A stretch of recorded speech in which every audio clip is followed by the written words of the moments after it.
संत मत धारा आपकी सेवा में प्रस्तुत।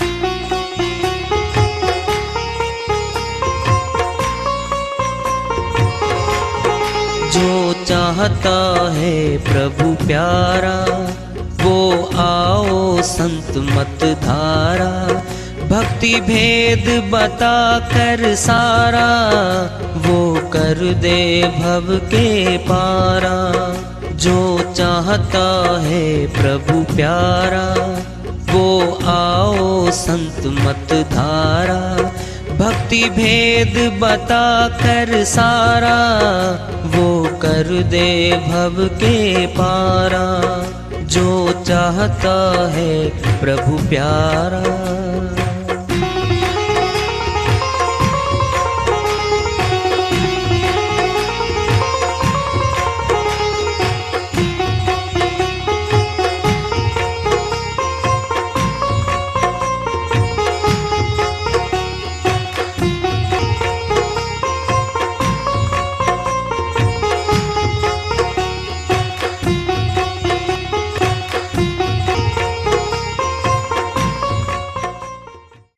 परम पूज्य सदैव स्मरणीय सदगुरु साहिब की जय हो। सतनाम साहेब आदरणीय सर्व संतों की जय हो। उपस्थित आदर के योग प्रभु प्रेमी एवं जिज्ञासु आत्माओं, हम सभी पूर्ण पिता परमात्मा सभी सृष्टियों के रचनहार कुल मालिक हम सब के जीवन का आधार उनकी महिमा को सुनने के लिए एकत्रित हैं। मेरी सभी से अर्ज है कि मैं कोई जगत गुरु नहीं, कोई महाराज नहीं, कोई महामंडलेश्वर नहीं, मैं केवल सभी संतों की चरणों की धूल हूँ और आपका भक्ति मार्ग में सहायक हूँ। मैं अपनी सीधी साधी टूटी फूटी भाषा में, संदूकड़ी भाषा में भक्ति भेद के गुड़ रहस्यों को उजागर करने वाले विचार आपके समक्ष रख रहा हूँ। यदि अच्छे लगे अपनाएं, नहीं तो गैर जरूरी समझकर विसार दें। हाँ, सत्संग सत्संग ही एकमात्र प्रभु प्राप्ति का विद्यालय है, विश्वविद्यालय है ये। और हम सभी सत्संग में आए हुए हैं। हम जिज्ञासु तभी तो आए हैं। हम पिछले सत्संगों से वार्ता करते चले आ रहे हैं कि चेतावनी से प्रभु प्राप्ति की ओर इस अध्याय को, इस वार्ता को आज फिर आगे बढ़ा रहे हैं। झूठे सुख को सुख कहे मानत है मन मोद, जगत चबेना काल का कुछ मुट्ठी कुछ गोद। कबीर साहिब अपनी श्रीवाणी में बहुत बड़ी चेतावनी दे रहे हैं, हमें चेता रहे हैं। जो संसार का सुख है यह स्थायी नहीं है, झूठा है। जिसको सुख कहते हैं हम, यह क्षणिक है, थोड़े दिन का। धन मिल जाता है फिर धन चला भी जाता है, ऊंचा पद मिलता है छूट भी जाता है। बाकी चाहे सारे पद भी मिल जाएं, धन धान्य भी मिल जाए, परिवार हमारे कहे में भी हो, आज्ञा भी मानता हो, यहाँ का सारा साजो सामान घर में भरा हो, तो भी सदा कब है ये मौत पे छूट जाएगा। खाली हाथ जाता इंसान, सभी देखते हैं। मौत पे सब छूट जाता है, कुछ भी साथ नहीं जाता हमारे। झूठे सुख को सुख कहे मानत है मनमोद, अपने मन में खुश हो रहा है। मुझे ये चीजें मिल गई, कोठी गाड़ियां मिल गई, नौकर चाकर मिल गए, धन धान्य खूब है, इसी को सुख मान लेते हैं। क्षणिक सुख है, थोड़े दिन का है। जगत चबेना काल का कुछ मुट्ठी कुछ गोद। साहिब कहते ये सारा संसार जगत काल पुरुष का चबेना है। चबेना कहते हैं जो अनाज होता है किसान के पास, उसको भून के, जैसे चना है, गेहूं है, बाजरा है, ज्वार है, मकई है, इन आदि आदि अनाजों को भून लेता है मनुष्य और झोली में डाल लेता है और मुट्ठी से मुखड़े में फेंकता है एक एक दाना। क्या हो रहा है ये? जो मुखड़े में हैं वो खाए जा रहे हैं, जो मुट्ठी में है उनका नंबर लग चुका है, और जो झोली में है उनका भी नंबर आने वाला है। फिर हम सभी ऐसे ही तो हैं। काल पुरुष के देश में, इस मृत्यु लोक में सारे काल पुरुष की झोली में हैं, मुट्ठी में आने वाले हैं और कुछों को चबाया जा रहा है। कुछ मर रहे हैं, कुछ मरने की तैयारी में बैठे हैं। कोई आज गया, कोई कल गया, कोई जावन हार तैयार खड़ा नहीं, कायम कोई मुकाम यहाँ चिरकाल से यही रिवाज रहा। यही रिवाज है यहाँ का। जो आता है वह जरूर जाता है, अवश्य ही जाता है। फिर कहाँ जाता है? प्रश्न तो ये है, ये सभी मनुष्यों के साथ ये प्रश्न जुड़ा हुआ है कि मौत के बाद हम कहाँ जाएंगे। जिसको नहीं पता है, जगत में ले लो, अगर सत्संग से उठेंगे हमसे कोई पूछे भाई साहब कहाँ जाओगे, अगर हम ये जवाब दे दें मुझे तो नहीं पता मैं कहाँ जाऊंगा, क्या कहेगा सामने वाला? क्या कहा,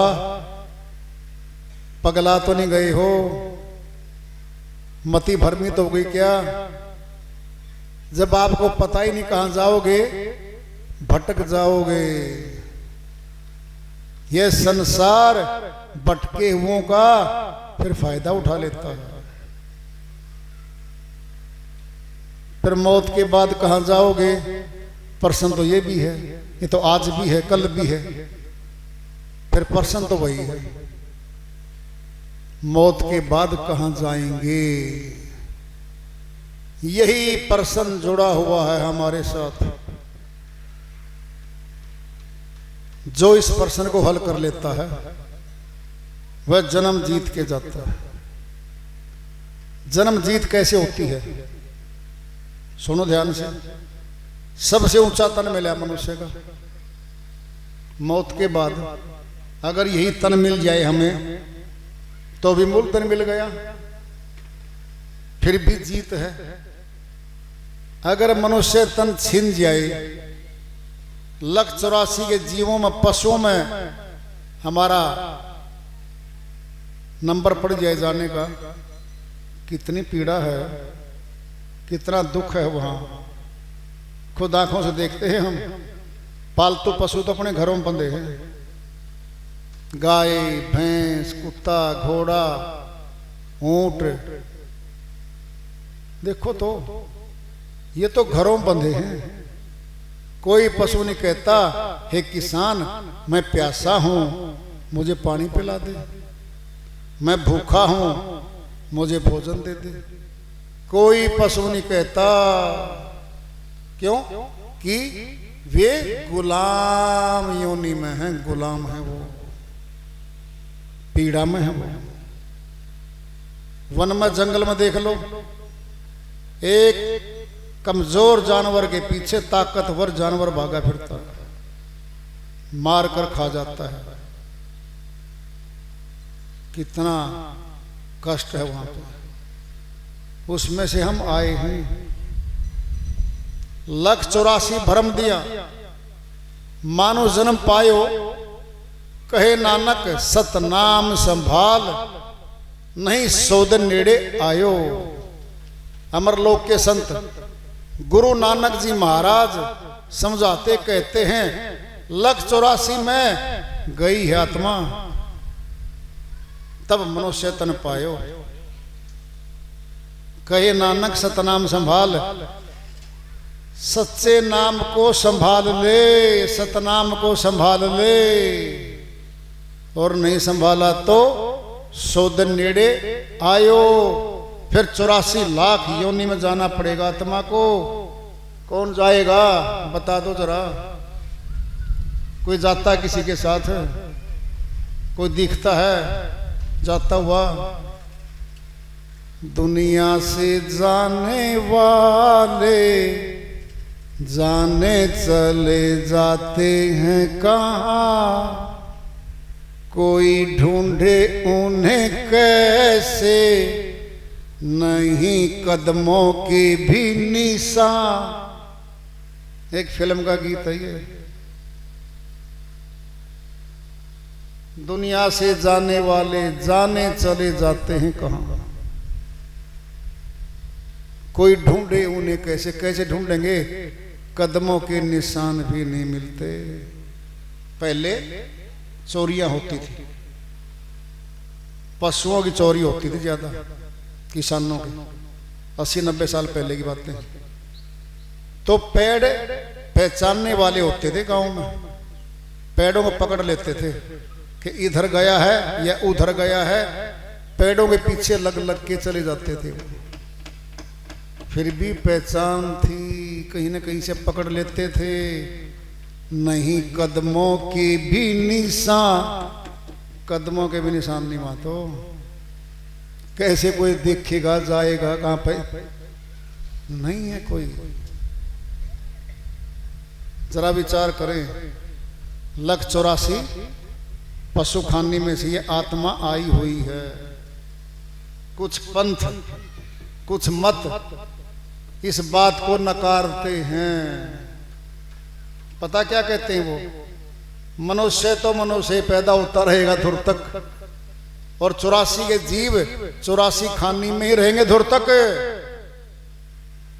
कभी आजाद नहीं होना उन्होंने, तो फिर सजा धुर तक काटते रहेंगे क्या वो। और मनुष्य पशु वाले काम करता रहे, फिर भी मनुष्य तन मिलता रहे, ये बात मिथ्या है। ये भ्रमित करने वाली बातें हैं। हमें बहकाया जाता है और जोड़ लिया जाता है और भ्रम में डाल दिया जाता है। ऐसा होता ही नहीं है। परमात्मा पुरातन है, सनातन है, आज का नहीं है। कोई संस्था अभी 100 वर्ष पहले आई है। आदि अनादि है परमात्मा तो। वो तो पहले था, आज भी आगे भी रहेगा। फिर ये नई थ्योरी कहां से आ गई? कोई भी कुछ भी बना के पेश कर दो। सनातन पुरातन योग है ये। श्री गीता में अध्याय 4 श्लोक 1 में श्री कृष्ण भगवान अर्जुन के माध्यम से फरमाते हैं, हे अर्जुन, जो अविनाशी योग दूंगा, ये मैंने कल्प के आदि में सूर्य को दिया था। सूर्य ने अपने पुत्र मनु को दिया था, मनु ने अपने पुत्र राजा वाकु को दिया था। फिर 2 में समझाते कहते हैं, वही पुरातन सनातन योग राज ऋषियों में चला और अब कुछ काल से लुप्त प्राय हो गया है, छुप सा गया है। मैं तो दोहराऊंगा। It is not new one, it is oldest one. मैं तो आई सेल रिपीट इट, मैं तो दोहराऊंगा। ज्ञान तो वही है, पुरातन सनातन योग है वो। अध्याय 4 श्लोक 3 में कहते हैं, अर्जुन, हे माधव, आप तो मेरे समय में पैदा होकर आए हो, मैं कैसे मान लूं? सूर्य तो आदि अनादि से है, मैं कैसे मान लूं कि आपने ये ज्ञान सूर्य को दिया था? अध्याय 4 श्लोक 4 में कहते हैं, अर्जुन, तेरे मेरे बहुत जन्म हो चुके हैं, उनको तू नहीं जानता, मैं जानता हूं। क्योंकि मैं माया को अधीन करके प्रकट होता हूं। मैं जानता हूं, आप नहीं जानते। और मेरे जन्म और कर्म मनुष्यों जैसे नहीं होते। मुझे कर्म भार नहीं सताता, अधीन करता हूं मैं, तब प्रकट होता हूं। आया है अध्याय 4 के श्लोक 7 में, यदा यदा ही धर्मस्य ग्लानिर्भवति भारत अभ्युत्थानम धर्मस्य तदात्मानं सृजाम्यहम्। हे अर्जुन, मैं धर्म की जब जब हानि होती है, अधर्म बढ़ता है, तब तब मैं स्थूल शरीर धारण करके आता हूं। अगले श्लोक में बोलते हैं, परित्रणाय साधूनाम विनाशाय च दुष्कृताम धर्म संस्थार्थाय संभावि युगे युगे। हे अर्जुन, साधुओं का उद्धार करने के लिए, दुष्टों का विनाश करने के लिए मैं हर युग में आता रहता हूं। फिर ये तो कह रहे सनातन है, पुरातन योग है। ये कोई संस्था कह रही है 100 साल से अभी आई है जो, बोलो। अध्याय 2 श्लोक 19 से 26 तक श्री कृष्ण भगवान फरमाते हैं, अर्जुन, आत्मा अजर अमर अविनाशी है, इसका नाश नहीं होता। यह कर्मानुसार नए तनों को धारण करती चली जा रही है और आवागमन से बंधी चली जा रही है।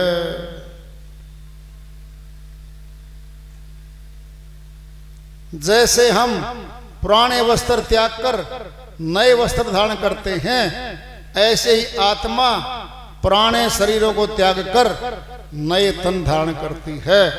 करती है तो कर्मानुसार है।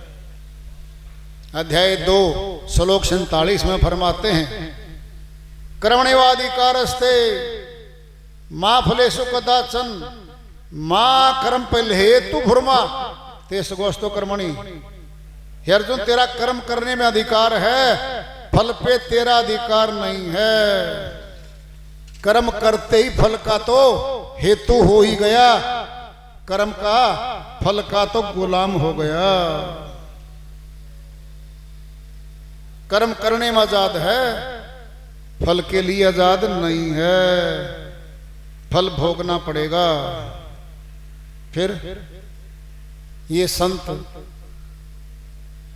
हमारे पूर्व में आई हुई, क्या वो झूठ बोल लेंगे? विचार करो। भव सागर में भटकत भटकत मानुष तनी है पाई, खोवे व्यर्था भक्ति बिन प्रभु की धरक ऐसी चतुराई। चेत जो नी फिर 84 जाई, पावे तन शुक्र कुकर का भोगेगा दुख भाई। कहे कबीर चेत जो नी फिर 84 जाई, पावे तन शुक्र कुकर का भोगेगा दुख भाई। अब साहिब की वाणी आ गई, कबीर साहिब की। क्या कह रहे हैं? शुक्र कुकर का तन पावेगा क्या? 84 में जाएगा। भक्ति नहीं की तो 84 में दाखिला है। कौन जाता साथ में बचाने? कोई नहीं जाता। कर्म का कानून है, कर्म प्रधान विषव रचि राखा, जो जस कर्म कर तस फल चाखा। गोस्वामी जी महाराज श्री रामचरितमानस में फरमाते हैं, कर्म प्रधान विषव रचि राखा। विषव की रचना करते ही कर्म को प्रधान बना के रख दिया। जो जस कर्म कर तस फल चाखा, जो जैसे कर्म करता है वैसे फल पाता है। ये तो बोल रखा है।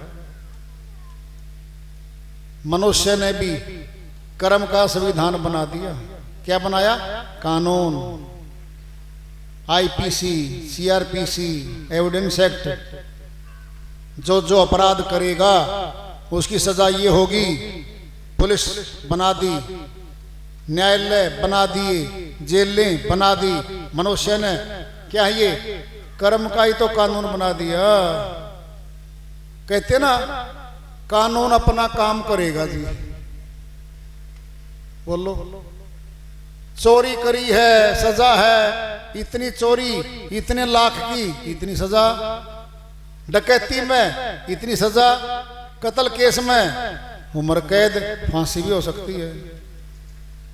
420, 467, 71, 72 में 10 साल मैक्सिमम सजा है। 498 ए में दहेज में 2 साल सजा है। डावरी डेथ में जिसमें हत्या हुई है उसमें उम्र कैद की सजा है। ये तो मनुष्य ने बना रखी हैं। बोलो, कर्म का कानून है ये, लेकिन हमारे सारे कर्मों का फल इस जन्म में नहीं मिलता, वह जमा होते रहते हैं। जैसे हमारा धन है, 3 खातों में कर्म जमा होता है। क्रियमाण कर्म, संचय कर्म, प्रारब्ध कर्म। क्रियमाण क्या होते हैं? जो हर रोज करते हैं और भोग लेते हैं। संचय क्या है? जो जमा हो जाते हैं। और प्रारब्ध क्या है? बहुत मोटी पूंजी वाला है वो कर्म। संचय से जाके जमा हो जाएगा प्रारब्ध में। दृष्टांत लोग एक पिंड में ले लो, एक नौकरी करने वाला है, कर्मचारी हो चाहे अधिकारी हो, उसका जीपीएफ फंड में खाता खुल जाता है। 5,000 रुपये प्रति महीना जमा करता है वो, और रिटायरमेंट पे लाखों रुपए इकट्ठे होके मिलते हैं उसको, वो बीच में नहीं मिलता उसको। अब संचय कर्म, वेतन है 70,000, घर में खर्चा है 30,000, 40,000 बच गए, बैंक में बचत खाते में सेविंग अकाउंट में डाल दिए, चाहे घर में संचय कर दिया, जमा कर दिए। क्या वो संचय कर्म है? वो जमा होने लग रहे हैं। और 30,000 क्या थे? क्रियमाण कर्म थे, खर्च दिए, खा गए, खत्म कर दिए। लेकिन वो 40,000 जो जमा संचय कर्म में, फिर वो बढ़ते बढ़ते बढ़ते बढ़ते लाखों, फिर करोड़ों हो जाते हैं। सोचो जरा। और जब रिटायरमेंट आएंगे तो मोटी पूंजी आएगी, 20 लाख से लेकर के 60, 70, 80 लाख तक मिलते हैं कर्मचारी को और अधिकारी को। वो लास्ट में मिलते हैं आखिरी में। क्या है वो? प्रारब्ध कर्म हमारा वो।